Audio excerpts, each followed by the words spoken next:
ওখানে তুই হয়তো তো বলা তুই ওখানে আর মাত্র ভাই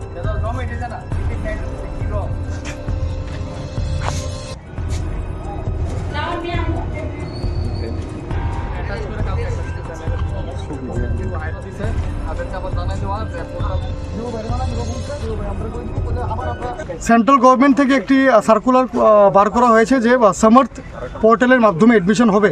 তো সেই ক্ষেত্রে দাঁড়িয়ে কিছু কিছু অ্যাডমিশন এখনও হয়নি। তো তারই ক্ষেত্রে আমাদের কাছে বিভিন্ন ছাত্রছাত্রীদের যারা ভর্তি হতে চাইছে ওদের অভিভাবকরা বা ছাত্রছাত্রীরা আমাদেরকে ফোন করছেন যে অ্যাডমিশন হচ্ছে না কেন এবং একটা বিভ্রান্তকর একটা পরিস্থিতির সৃষ্টি হয়েছে।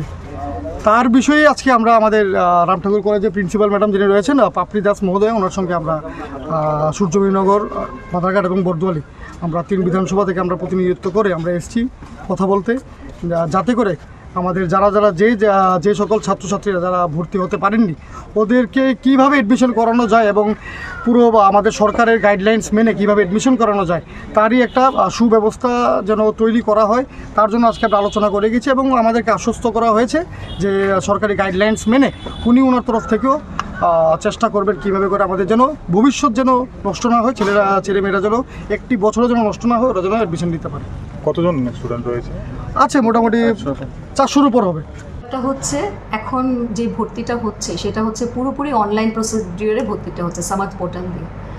তো পোর্টাল আমাদের এই নিয়ে 3 বার অলরেডি খোলা হয়েছে, মানে যারাই যখন ভর্তি হচ্ছে না বলা হচ্ছে তোমরা অ্যাপ্লাই করো। সেটা আমরা বলছি না, এটা বলছে ডিপার্টমেন্ট অফ হায়ার এডুকেশন। আমরা যেহেতু ডিপার্টমেন্টের আন্ডারে, তো সেই নোটিফিকেশানগুলো আমরা আমাদের ওয়েবসাইটেও দিয়ে দিই যখনই বলা হচ্ছে, এবং আমাদের গেটের সামনে আপনারা দেখবেন 3 ভাষায় দেওয়া আছে। লাস্ট যেটা 16 থেকে 21-এ যে অ্যাডমিশনটা দেওয়া আছে সেটা বাংলা, ককবরক, ইংরাজি 3টে ভাষায় আমরা দিয়ে রেখেছি অ্যাডমিশন প্রসিডিউরে। এখন ওদের যে ডেপুটেশন সেটা হচ্ছে কি ওরা কিছু নাম দিয়েছিল সেগুলো কেন ভর্তি হয়নি এটা কথা, এবং যারা লোকাল এখানে ওরা অনেকেই ভর্তি হতে পারেনি।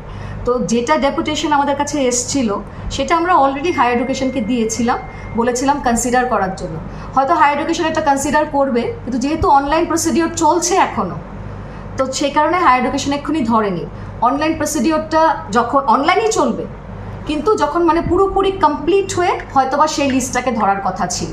তো এটা হচ্ছে মেইন। তো ওদের মেইন কথা হচ্ছে এই ডেপুটেশন দিতে এসে আপনারা হয়তো দেখেছেন আপনার আমাদের দরজাতে লাথি এইসব দিয়ে, মানে যাই হোক পরে দিয়ে একটা টিম এসছে, এসে আপনারা দেখলেন যে ওরা আমাদের সঙ্গে কথা বলেছে, ওরা রিকোয়েস্ট করেছে যে ম্যাডাম গত বছর এরকম অ্যাডমিশন হয়েছিল, এই বছর কেন হচ্ছে না। তো এই বছর যে হবে না সেটা তো আমরা বলছি না, সেটা পুরোপুরি হায়ার এডুকেশনের আন্ডারে আছে। আমরা হায়ার এডুকেশনের আন্ডারে হায়ার এডুকেশন যখন আমাদের অর্ডার দেবে সেইভাবে করব।